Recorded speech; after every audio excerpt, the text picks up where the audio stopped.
Hello, I'm Bernard Hickey from interest.co.nz and welcome to an investing report brought to you in association with ASB.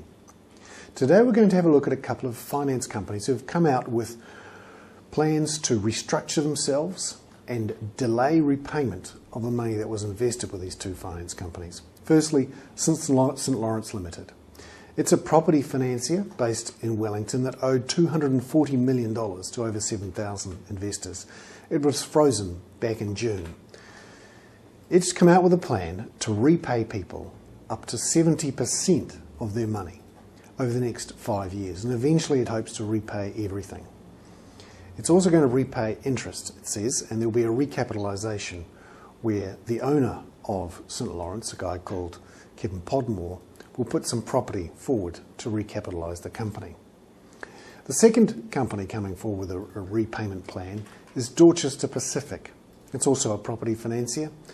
It says it aims to repay all the capital within 3 years and to repay 20% by Christmas. Now what's at stake here is two companies who've said, we think we can manage our loans better than a receiver and you'll receive more money back by trusting us than trusting a receiver. There's a couple of things to think about here if you're an investor. Do you trust the management? Do you think the loan book is strong enough? And do you think a receiver would do a better job? These are all tough questions, particularly if you don't know what those loans are specifically, and you may not know the management involved.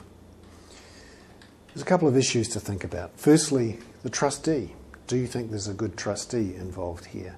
Do you think the property market will recover? Some people think it does.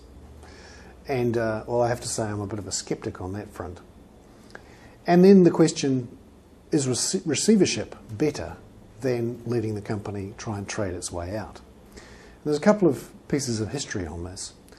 Firstly, Provincial Finance, which collapsed back in May 2006, it was put into receivership almost immediately, and now 90% of the money has been returned after 2 years. On the other side of the coin, Bridgecorp, owned by Rod Petrusevich, was put into receivership almost immediately too. But the recovery on that is likely to be between 13% and 44%. So receivership is not necessarily the best thing, or the worst thing for that matter.